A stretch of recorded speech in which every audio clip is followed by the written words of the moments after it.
Aujourd'hui, tout le monde se dit responsable, éco-friendly, engagé. Mais entre une vraie démarche durable et un logo vert posé sur un produit qui ne change rien, la frontière est mince. Comment intégrer le marketing durable dans sa stratégie sans tomber dans le greenwashing ? Pour en parler, j'ai le plaisir de recevoir Pierre Vol, professeur à Paris-Dauphine, PSL, président honoraire de l'Association française du marketing et auteur de Marketing plus durable. Difficile de trouver meilleure voix sur le sujet. Alors Pierre, avant de rentrer dans le vif du sujet, de parler un peu marketing durable, moi j'avais envie d'une petite anecdote comme ça. J'avais envie de savoir, c'est quoi la première pub ou le premier produit où tu t'es dit, là, clairement, c'est du greenwashing, ils me prennent pour un imbécile. Alors malheureusement, c'était il y a peu de temps, Ouais. une publicité pour une voiture, une marque dont je tairai le nom, zéro émission de CO2. Oui. Personnellement, j'y crois pas. Ouais. La production de la voiture, même si elle émet zéro CO2 en roulant, je veux dire, le fait de dire que cette voiture émet aucun CO2, pour moi, c'est en 2025 totalement inacceptable. C'était l'année dernière. C'était lors d'un grand prix de création publicitaire.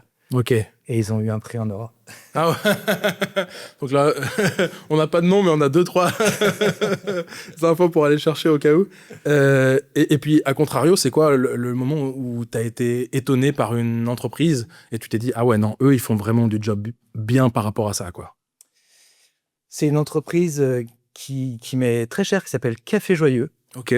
Qui travaille sur l'insertion des personnes en situation de handicap mental, Ouais. ce qui est un peu un angle mort, et dans les politiques publiques, enfin, pas dire qu'il n'y a rien, hein, mais très clairement, souvent, ils sont invisibilisés en vérité. Hein, ils travaillent dans des espaces dédiés. Bon, là, c'est une chaîne de café grand public, et donc le grand public est exposé dans les interactions avec le personnel à des personnes en situation de handicap, et je trouve ça hyper intéressant. Ça, c'est vraiment cool. C'est une marque française, du coup, j'imagine ? Ouais. Donc, on n'en retrouve pas encore en Suisse ? Café Joyeux. Ok, il faudra qu'on check si on trouve en Suisse. On peut acheter des capsules, mais il y a des belles capsules de café en Suisse. Ouais, et une marque un peu connue. Ok, top. Bah, merci beaucoup. Toi, tu es un expert en marketing durable, hein, on l'a dit dans l'intro. C'est quoi un petit peu, comment tu présenterais le marketing durable de manière générale ? Est-ce que je peux juste corriger un tout petit point, Thomas ? À fond, bien sûr. Je ne m'estime pas expert en marketing durable. Ok. Je m'estime expert en marketing. Ouais. Et comme tout praticien du marketing, encourager, forcer, enfin bref, interpeller sur le sujet du durable en fait. Donc mon message, c'est pas forcément de devenir un expert en marketing durable, mais que chacun, à sa mesure, dans son job, intègre ses contraintes et ses obligations en fait. Ouais, parce que c'est vrai que c'est un peu un oxymore en marketing durable. Le but du marketing, c'est de vendre plus. Oui. La durabilité, forcément, c'est pas nécessairement de consommer plus, en tout cas.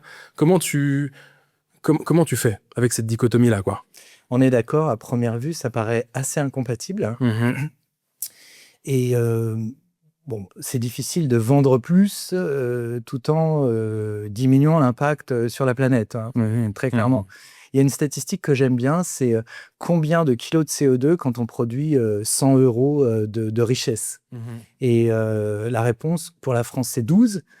Pour les États-Unis, c'est 18 kilos pour 100 euros. Et pour la Suisse, c'est 6. Ok. Donc, il faudrait encourager les Suisses et être aussi vertueux qu'eux, finalement. Hein. Le tiers d'émissions par 100 euros par rapport aux États-Unis.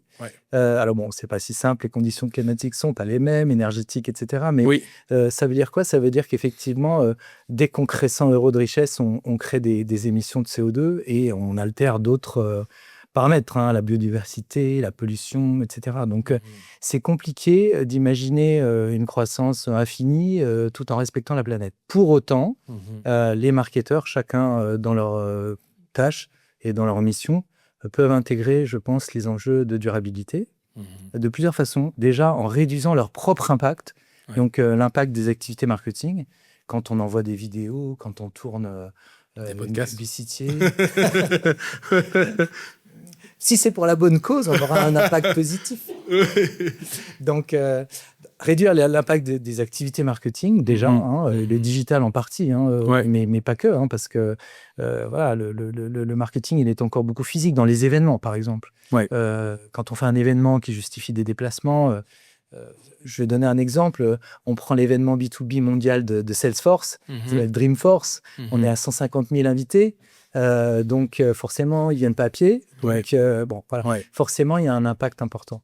Donc, ça, c'est la première chose. Et puis, on peut aller beaucoup plus loin, être beaucoup plus ambitieux. Je pense qu'on va en parler dans ce podcast. Ouais. Ok, donc c'est un peu comme ça que tu fais la réconciliation entre marketing et durabilité, mais la durabilité, ça rapporte aussi finalement, c'est un argument de vente en soi. Est-ce que ça, c'est aussi quelque chose qui peut pousser les marketeurs à s'intéresser à la durabilité, ou est-ce qu'au contraire, ceux qui s'intéressent à la durabilité pour ces raisons-là sont finalement ceux qui finissent par faire du greenwashing? Un peu les deux. Je pense que effectivement, les marketeurs peuvent utiliser cet argument, mais d'une façon responsable. Donc, là, il y a des contraintes alors, déontologiques, réglementaires. Il y a quand même des lois à respecter pour pouvoir mettre en avant l'argument écologique, durable. Mais c'est vraiment un point important. Il faut que les uns les autres soient convaincus que travailler à renforcer la durabilité des produits et des services, ça va payer. Et de fait, il y a plein d'études, plein de recherches qui montrent que ça paye. Ouais. Mais par contre, c'est vrai que cette dimension, finalement, elle est hyper interpersonnelle. Puis ça, on pourra jamais en juger. Est-ce que le marketeur lui-même est responsable ou pas, ou pour quelles raisons il le fait, quoi. Alors, il y a une étude assez intéressante qui montre que les marketeurs, en tant que personnes, individus citoyens, ont un niveau de responsabilité tout à fait et une sensibilité à ces sujets tout à fait comparable aux autres citoyens. D'accord. Ouais. Par contre, effectivement, dans l'exercice de leur fonction, ils sont amenés à générer plus de produits, plus de services, à vendre plus. Donc, ils ont cette tension aussi à titre personnel, mais si j'ose dire, ils ont un bon fond. Okay. On peut activer ce fond-là en leur donnant les outils, les objectifs pour réussir à réconcilier en fait cette aspiration personnelle et puis leur mission. Ouais. Et puis alors concrètement, par où commence une marque qui veut s'y mettre sérieusement, quoi. Par où toi tu commencerais? Pour moi, le point de départ, il est en 6 lettres, c'est impact. Voilà, c'est mesurer l'impact. Quand on dit l'impact, on a dit plusieurs choses. La première, c'est que forcément, on a quelque part un impact négatif sur un plan environnemental. Et puis, la plupart des entreprises, des marques ont un impact positif sur un plan social. Donc, quelque part, il y a les deux facettes, les deux dimensions à mesurer. L'environnemental, très souvent, ça se réduit à un bilan carbone, je le disais tout à l'heure, des kilos de CO2, des tonnes, etc. Il faut avoir une vision un peu plus large que ça, puisqu'il y a des impacts sur la pollution, la biodiversité, etc. Donc, déjà, ça, c'est relativement compliqué. Premier point. Deuxième point, l'impact social. Le plus simple, c'est de dire on a créé tant d'emplois, les gens sont rémunérés, éventuellement, ils sont heureux de venir travailler avec des labels, etc. Great Place to Work et autres. On a créé un impact social. L'emploi, c'est du social. Mais il faut aller un petit peu plus loin. Et là, ça devient assez vite compliqué, mais c'est assez passionnant. Je donne l'exemple d'une piscine. Je construis ma piscine. Forcément, j'ai un impact sur l'environnement. Le terrassement, la construction, l'électricité, l'eau, les produits chimiques. Je ne peux pas avoir un impact positif en construisant une piscine. Par contre, et c'est là que ça devient carrément passionnant, si le fait que les gens aient des piscines font qu'ils restent chez eux l'été, plutôt que d'aller en Thaïlande ou au Japon ou que sais-je, finalement, l'impact de la piscine par rapport à ça, il est positif. C'est très intéressant. Donc, elle est vraiment bien au-delà de ce qui est évident et c'est l'arbre qui cache la forêt, quoi. C'est ça. Donc, le bilan carbone, clairement pas assez, il faut aller plus loin. Ça serait la première étape. Et puis, première étape, et puis pareil, socialement, on va vraiment beaucoup plus loin, quoi. Puis la deuxième étape, ça serait de dire, OK, j'ai mesuré mon impact environnemental, social, mais c'est pas un exercice à part pour mettre le chiffre dans le rapport d'activité, puis après, on fait comme d'habitude, quoi. L'idée, c'est ensuite de faire des arbitrages. Donc, par exemple, si tu as un produit A, tu vas en vendre 100, OK. Un produit B, tu vas en vendre 120. Et il faut quand même comparer l'impact de ces deux produits parce que c'est là où ça devient vraiment intéressant. Ouais, ouais. Et si ça va un peu plus loin, parce que ça va un petit peu dans la suite de ce que tu dis, l'objectif, ça va être vraiment de mesurer l'impact, de faire des arbitrages derrière, peut-être de se faire labelliser, hein, tu as dit Greatest Place to Work. Très important. Ouais. Je peux revenir là-dessus juste un instant? Avec plaisir, ouais. Pour moi, la labellisation, c'est vraiment un cadre qui mobilise en fait en interne. Je ne vais pas dire peu importe la labellisation, mais en soi, c'est la démarche de labellisation qui est intéressante. Et typiquement, B Corp, c'est une bonne centaine d'entreprises suisses qui sont B Corp. Ça, c'est vraiment intéressant parce que ça va mettre l'entreprise en mouvement. Il y a une question un peu d'accountability, on est responsable du résultat, et puis d'amélioration continue aussi. Donc, on a un point de départ et puis on s'améliore. Enfin, voilà, je trouve que c'est vraiment important pour mettre l'entreprise en mouvement, en fait. Ouais, j'aime beaucoup. En plus, j'aime beaucoup que tu parles de B Corp parce que c'est vrai que c'est aussi un produit local, si on veut bien. Tu arrives à présenter un peu B Corp aussi, peut-être pour les entreprises qui ne le connaissent pas. Le but, c'est pas de parler de B Corp et que de B Corp, mais comme c'est un produit local. Alors, techniquement, effectivement, c'est plus un label, mais c'est aussi un club d'entreprise. J'aime bien cette idée. C'est-à-dire, on n'est pas seul face à des évaluateurs qui vont venir et repartir et vous donner une note. On est vraiment aussi dans l'idée d'une sorte de communauté en fait de pratiques ou de praticiens, qui va évoluer en tant que groupe aussi. Déjà par rapport à des certifications type AFNOR, ISO et compagnie, c'est pas la même démarche. Oui. Et l'idée, c'est qu'il y a plusieurs volets, donc sur la gouvernance, sur les produits, il y a plusieurs volets. On est scoré, voilà, et puis on s'améliore au fil du temps. Et l'autre point que je trouve hyper intéressant, c'est qu'ils ont aujourd'hui des métriques B Corp qui sont alignées sur les objectifs de développement durable de l'ONU. Les SDGs. Voilà, les 17. Là. Et donc, c'est B Corp, c'est pour les entreprises. Les objectifs de développement durable, c'est plutôt pour les pays, pour les régions. Et c'est intéressant d'avoir réussi à ponter, à faire correspondre les deux. Pour cette raison-là, c'est une labellisation intéressante. Il y en a d'autres. Ouais. Je suis désolé, mais est-ce que tu arrives aussi à nous expliquer c'est quoi ces SDGs, les Sustainable Development Goals? Moi, je connais un petit peu, mais je suis pas un expert sur cette question-là. Pourquoi l'ONU a fait ça et en quoi c'est intéressant pour la société aussi? Ça va beaucoup plus loin. C'est vrai que le cadre du marketing durable, mais comme tu le contextualises, j'aime beaucoup parce que ça permet de mettre un peu en perspective, quoi. Alors déjà, ça veut dire que le développement durable, il y a 3 volets, économique, environnemental et social. Donc, ce n'est pas que l'environnemental. Et quand on regarde les 17 objectifs de développement durable, il y en a un, par exemple, la réduction de la pauvreté. Donc, c'est intéressant parce que c'est le développement complet, si j'ose dire, qui va au-delà de simplement le GDP, le produit, le PIB, cette idée de richesse en euros, en francs suisses ou en dollars. Et c'est vraiment une notion de développement plus large qui embarque des notions de développement, d'éducation, de lutte contre la pauvreté, et puis aussi, bien sûr, les aspects environnementaux. Bref, il y a 17 objectifs et il y a à peu près 300 métriques assez pointues, assez précises pour suivre, en fait, l'atteinte ou non, malheureusement, pour un bon nombre d'entre eux. On n'atteint pas les objectifs, mais au moins, on peut suivre la progression et puis sensibiliser et pareil, mettre en mouvement, alors cette fois-ci, des pays.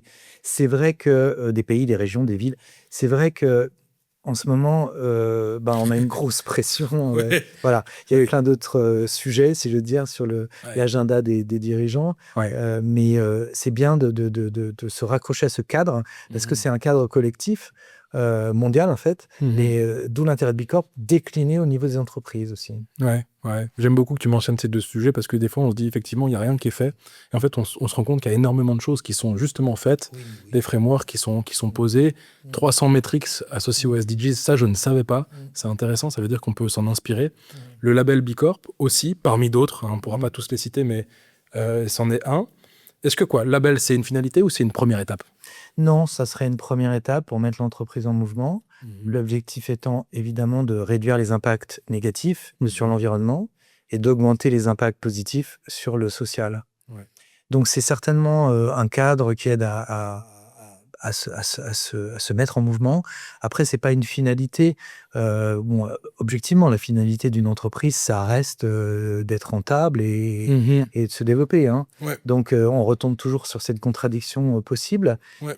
Simplement, à noter quand même que certaines entreprises réussissent à avoir un impact positif net, ce qui est assez remarquable. Alors, évidemment, si on vend de la rénovation énergétique de bâtiments, plus on rénove de bâtiments, plus on a un impact positif. Donc ça, voilà. Toutes les entreprises ne sont pas dans ce cas-là. La plupart ne sont pas dans ce cas-là. Ouais. Donc, mesurer les impacts, essayer de les améliorer, et ça, c'est sans fin. Enfin, je crois que c'est une tâche qui est remise tous les jours sur le tapis, quoi. Tu dis, et j'aime bien, l'objectif de l'entreprise, c'est quand même de vendre. Finalement, c'est le consommateur qui décide, c'est quelque chose qu'on entend souvent. Mais est-ce qu'on ne s'est pas un peu trop défaussé sur le consommateur pendant ces dernières années en disant, bon, finalement, si c'est ce que le consommateur il veut, c'est aussi un peu de sa faute, quoi. Quelle est la responsabilité sociale, sociétale de l'entreprise dans ce processus-là et comment toi, tu l'intègres dans tes cours par rapport pour réconcilier de nouveau, parce qu'il y a beaucoup de réconciliation finalement dans ce terme de marketing durable. Comment tu fais ? Alors, complètement d'accord. On a beaucoup pointé du doigt, culpabilisé les consommateurs. Il y a un livre que j'aime beaucoup, s'appelle Demain, de Cyril Dion, qui est assorti d'un documentaire, enfin un film documentaire assez intéressant.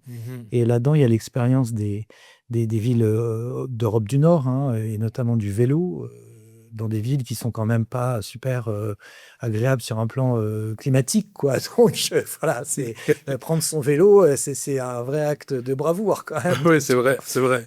Et pourtant ça marche. Et dans ce documentaire, il y a une idée, mais que je trouve complètement évidente, c'est de dire depuis qu'on a mis des voies spécifiques pour les vélos, les gens prennent leur vélo. Oui, c'est évident. Donc, quand le consommateur a les infrastructures qui lui permettent ensuite de faire les bons choix, en général, il fait les bons choix. Ouais. Donc, c'est un problème d'infrastructure, c'est un problème de responsabilité des entreprises aussi. Par exemple, sur les emballages, il y a un travail considérable à faire. Récemment, Nestlé a été primé pour avoir réduit les emballages, les films plastiques en fait, qui permettent de réunir les tablettes. Là, on a un impact environnemental clair net et le consommateur n'a pas de choix à faire. Enfin, voilà. Donc, c'était bien la responsabilité de l'entreprise d'essayer de s'améliorer. Ouais. Parfois, en revanche, on demande des efforts aux consommateurs, ça c'est clair. Et là, je pense que le rôle de l'entreprise, c'est d'expliquer pourquoi on lui demande ces efforts, d'expliquer l'impact de ces comportements. Et qu'effectivement, chaque petit geste compte, mais c'est parce que l'entreprise a proposé une alternative, en fait, que le consommateur peut la choisir. Donc, éduquer, expliquer, accompagner, parfois même récompenser ces gestes, ça, c'est la responsabilité de l'entreprise. Récompenser plutôt que punir, finalement. Ouais. Et en parlant de responsabilité des entreprises, on entend beaucoup de mots autour de ce marketing responsable. On a un petit jeu ici dans ce podcast qu'on aime bien, qui s'appelle jargon versus bullshit. Donc on a quelques termes qui ont été sélectionnés par l'équipe avant, qu'on va te proposer, et tu vas nous dire si c'est du jargon ou au contraire si c'est un petit peu du bullshit. D'accord. Le premier mot que j'aime beaucoup, c'est origine éthique. Là, ce que je vois, c'est Cédric qui a trouvé ça, c'est « Nous sommes fiers que le café Starbucks, bon, on est en train de citer de marque, soit d'origine éthique à 99%. » Donc, la première question, c'est qu'est-ce que c'est origine éthique à 99% et c'est quoi les 1% restants ? Là, vous tombez sur une question que je connais, en fait. Non, j'adore. Pas mal. Ok. Parce que, alors, Starbucks a un label qui s'appelle CARE, Care. Ok. Je ne me rappelle plus exactement l'acronyme. Mais c'est un label qui garantit un sourcing éthique de leur café. Ouais. Effectivement. C'est eux qui ont défini le cahier des charges. Ouais. Et c'est eux qui évaluent plus ou moins l'atteinte de ces objectifs. Ouais. Bon. Par ailleurs, c'est extrêmement difficile de faire de l'équitable avec ces volumes-là. Si Starbucks décidait de faire du 100% équitable, en respectant par exemple un label comme Axabla, ça serait juste pas possible. Ils assècheraient complètement, même les volumes produits de café équitable dépassent les volumes achetés par Starbucks. Donc, ils ont créé ce label pour progresser, voilà. Mais je ne vais pas dire que c'est du bullshit, mais disons que à terme, ce serait bien qu'ils développent le café équitable. Ouais, on pourrait dire moitié-moitié, ça serait assez suisse. Oui, voilà, ça me va. Parfait. Bilan carbone, est-ce que c'est un vrai outil ? Ah oui, non, définitivement. Ouais, clairement. C'est un vrai outil. Après, on parlait de l'arbre qui cache la forêt. Si on s'arrête au bilan carbone et qu'on oublie les autres impacts environnementaux qui peuvent être hyper délétères, voilà. Donc, c'est une métrique sur une dimension. Il faut enrichir le... Ouais, vrai outil, mais il faut aller au-delà, quoi. Ouais. Intéressant. Neutralité carbone, une entreprise qui te dit « nous sommes neutres en carbone », toi tu le crois sur parole ou ça déclenche un signal? Non, C'est un peu comme la voiture au début en fait. Ça déclenche un gros signal parce que pour être neutre en carbone, sachant que les impacts sur l'environnement sont forcément positifs, à moins de vendre de la rénovation énergétique, de l'optimisation, etc., énergétique, il y a forcément un impact négatif. Donc, pour que ça soit neutre, il faut le compenser. Ouais. Et après se pose la question de comment on compense. Et aujourd'hui, on commence à avoir des controverses sur le fait qu'on plante des arbres à la va-vite, pas les bonnes espèces qui vont survivre le temps prévu. Bref, donc ces promesses de compensation ne seront pas réalisées. Ouais, j'entendais, je sais plus où j'entendais ça, mais la compensation sera plus un mécanisme considéré comme valide dans le cadre d'une neutralité carbone à l'horizon 2030. Ça m'étonne. Et là, ceux qui vont être, il y en aura moins qui pourront prétendre être neutres en carbone. Clairement, clairement. Et Google, parce que Google déclare, à vérifier quand même dans les sources, mais Google déclare être... je regarde Cédric. Si je dis des bêtises, on mettra que c'était faux dans les commentaires. Mais Google déclare être neutre en carbone aussi. Donc ça, c'est quand même problématique pour une entreprise technologique ou au contraire, c'est probablement via un mécanisme de compensation. C'est via un mécanisme de compensation. Okay. Donc après, il faut vraiment entrer dans le détail pour voir si cette compensation... qui est forcément une promesse de compensation, puisqu'elle va se dérouler dans le temps. L'arbre, typiquement, il va absorber CO2 pendant un certain temps. Donc, il y a des paramètres, en fait. Et si ces paramètres ne sont pas réalisés, la promesse qu'on aura fait il y a 10 ans, elle ne sera pas tenue, quoi. Bien sûr, bien sûr. Puis, entreprise technologique, forcément, on ne peut pas s'empêcher de penser à IA. Est-ce que c'est compatible de faire du marketing durable, d'être un petit peu plus responsable et d'utiliser l'intelligence artificielle avec les problématiques liées à la consommation qu'on peut connaître, par exemple? Oui, là, ça monte la barre encore un cran au-dessus. C'est d'autant plus difficile. Moi, je dirais quand même un point intéressant, c'est que tout à l'heure, on évoquait la première étape, qui est de limiter les impacts ou les externalités du marketing. On peut aller plus loin. Typiquement, on peut commencer à imaginer des produits, des services qui améliorent l'impact. On peut imaginer des alternatives. Donc, je reviendrai sur l'IA, mais typiquement, un jambon 100% végétal, c'est peut-être mieux qu'un jambon... je veux dire, pas de jugement de valeur, mais en termes d'impact, c'est clairement mieux. Voilà. Donc, il faut offrir l'option, il faut expliquer le choix au consommateur, puis après, il choisit, parce qu'on est en démocratie encore. Voilà, c'est un choix. Bon. Après, on peut effectivement imaginer des modèles d'affaires qui vraiment ont comme vocation de résoudre des problèmes. J'évoquais Café Joyeux tout à l'heure. Ils ne se sont pas dit, tiens, on va faire une chaîne de café, puis tiens, by the way, on va empêcher des... Non, le problème, c'était l'insertion. Le problème à résoudre, c'était l'insertion et la visibilisation des personnes en situation de handicap. Et ils ont monté le modèle d'affaires après, pour résoudre le problème. Donc là, évidemment, on est dans... ce qu'on peut faire de mieux, entre guillemets, en termes d'ambition. Bon, donc mon point aussi, c'est à quoi sert l'IA ? Si c'est pour vendre plus les mêmes produits, ça sert à rien. Enfin, clairement, ça aggrave le problème. Si c'est pour trouver des thérapies géniques qu'on n'arrive pas à modéliser aujourd'hui, le comportement des gènes en situation, etc. Voilà, c'est pas la même cause. Donc, pour moi, ça, c'est important de savoir à quoi ça sert, en fait. Ouais, donc toujours, c'est un outil, et puis, c'est ça. Et puis qu'est-ce qu'on en fait, quoi. Bien sûr. Tu parlais de modèle d'affaires, j'aime beaucoup. Économie circulaire, c'est jargon ou bullshit? Non, c'est vraiment pas... c'est vraiment jargon. Ok, donc bon, ça commence à être connu et compris. Il y a des vrais modèles qui marchent. Non, il y a des vrais modèles qui marchent. Et puis, une marque que j'aime bien, c'est Pilote, par exemple. Ils recyclent des bouteilles pour faire des... Alors ça, c'est de upcycling. Ils recyclent des bouteilles pour en faire des stylos. Bon, reste la question du recyclage des stylos. Mais au moins, les intrants, c'est des bouteilles recyclées. Donc là, on est dans une boucle, alors pas totalement fermée. Il y a des pertes. Il faut toujours ajouter des ressources pour qu'elles tournent. Mais cette boucle circulaire, mais c'est déjà des démarches, des initiatives super intéressantes. Ouais. Et les entreprises, est-ce qu'elles devraient chercher beaucoup plus dans la production de leurs produits à essayer de tendre vers ces économies? Parce que c'est vrai que le terme, il est quand même assez connu. Nous, à HEC, on a développé un qui s'appelle le Business Model Canvas, qui est un outil qui permet de créer des startups et de bien identifier la proposition de valeur de cette startup. Mais cet outil, il a été repris par... alors, je ne saurais plus qui dire qui, mais dans le cadre du même process, mais pour l'économie circulaire. Donc, est-ce qu'on ne devrait pas essayer quand même d'aller un petit peu dans cette direction aussi? Bon, alors ce business model Canvas, moi je l'enseigne et c'est un outil génial, hein, évidemment pas de souci. Mais dans mon dernier bouquin, Marketing plus durable, il y a plusieurs pages sur comment faire évoluer en fait ce Canva pour intégrer les préoccupations environnementales.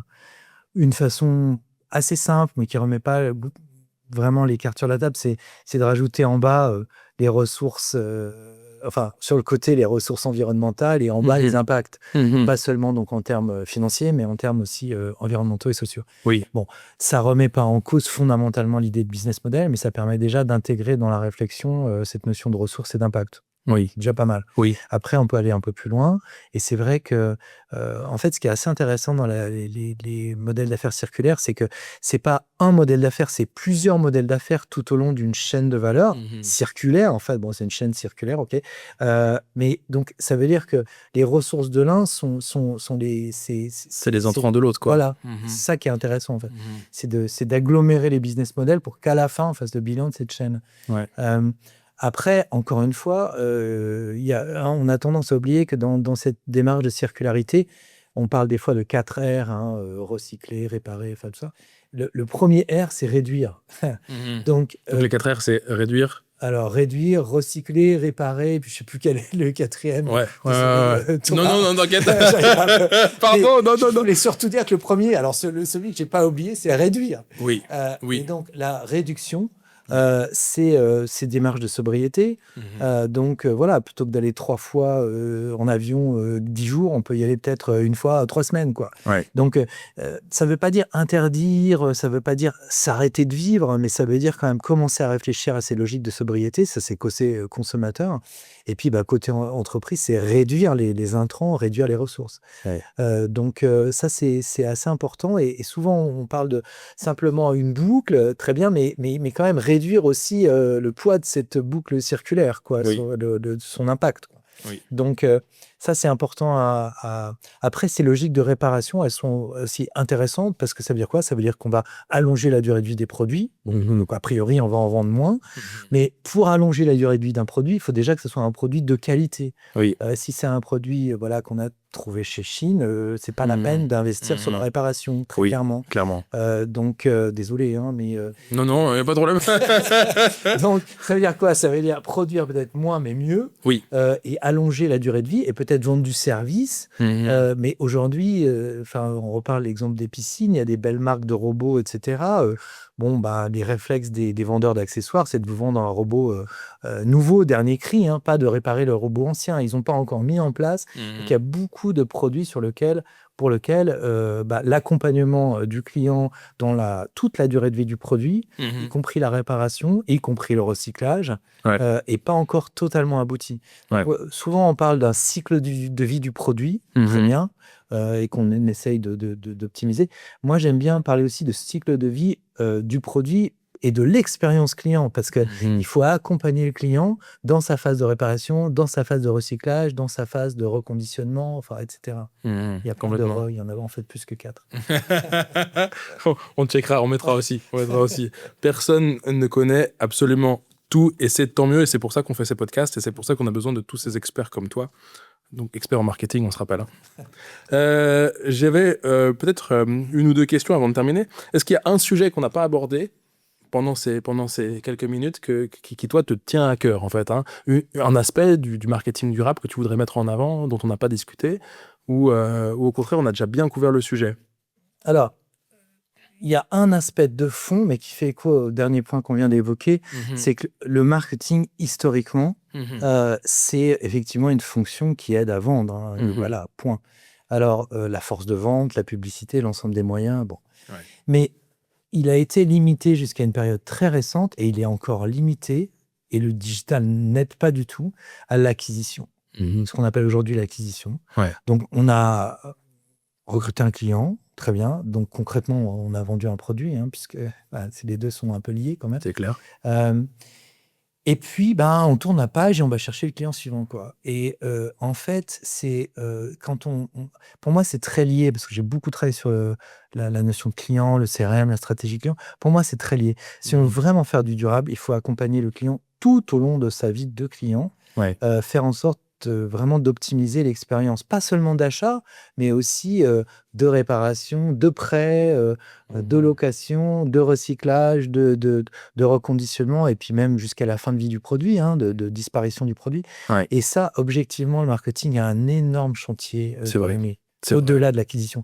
Et en fait, le digital a encore plus renforcé le côté acquisition. Les efforts, les techniques, les méthodes, elles sont beaucoup sur l'acquisition, presque même encore plus qu'il y a 10 ans. Complètement. Ouais. Alors que c'est vrai qu'en plus, on le connaît, le proverbe en marketing, c'est toujours plus facile de convaincre un client existant d'acheter un nouveau produit plutôt que de convaincre un nouveau client d'acheter un produit pour la première fois. Donc, ce que tu dis, en fait, en résumé, c'est que non seulement ça serait intéressant du point de vue de l'expérience, de la durabilité, mais in fine aussi d'un point de vue des revenus, quoi. Tout à fait, voilà, une façon de combiner chiffre d'affaires et durabilité. Ouais, trop bien. Alors, moi, j'aurais juste une petite question pour la fin. On se donne rendez-vous dans 10 ans pour un nouvel épisode. Qu'est-ce qui aura changé, vraiment, selon toi, dans 10 ans ? Waouh ! Je pense qu'il y aura un certain nombre de produits qui sont véritablement encadrés dans leurs usages. J'ai entendu récemment que l'Allemagne avait décidé d'interdire les climatiseurs. Alors la France prend en ce moment le chemin inverse. Je ne sais pas où en est la Suisse, mais... J'avoue que je ne connais pas trop le sujet. Donc, on peut imaginer des régulations qui vont jusqu'à interdire l'usage. Mais bon, moi je pense que dans des démocraties dont il faut défendre les modèles politiques, c'est toujours mieux d'essayer d'expliquer, de convaincre, d'encourager que d'interdire. Oui. Donc, je pense qu'il y aura de plus en plus d'entreprises qui ont fait ce chemin, montrer qu'on peut conjuguer du chiffre d'affaires avec de la qualité, avec de la valeur, avec de la durabilité. Mais ça suppose peut-être aussi de faire évoluer nos pratiques de consommation, de mode durable, etc. Donc, il y a un vrai chemin à faire. Il y a aussi énormément d'innovation autour là sur les nouveaux matériaux. Donc, moi, je crois pas mal à ça. Après, il y a quand même aussi la sobriété qui est pour moi un enjeu fort, parce que il faut que chacun quand même se sente responsable de ses comportements. J'en reviens quand même à la responsabilité du consommateur. Une fois que tout le monde aura fait... Qu'on lui a donné les moyens de pouvoir être responsable finalement. Ouais. Exactement. Top. Merci beaucoup pour ton temps. Merci pour ton expertise. Merci. À très bientôt. À bientôt.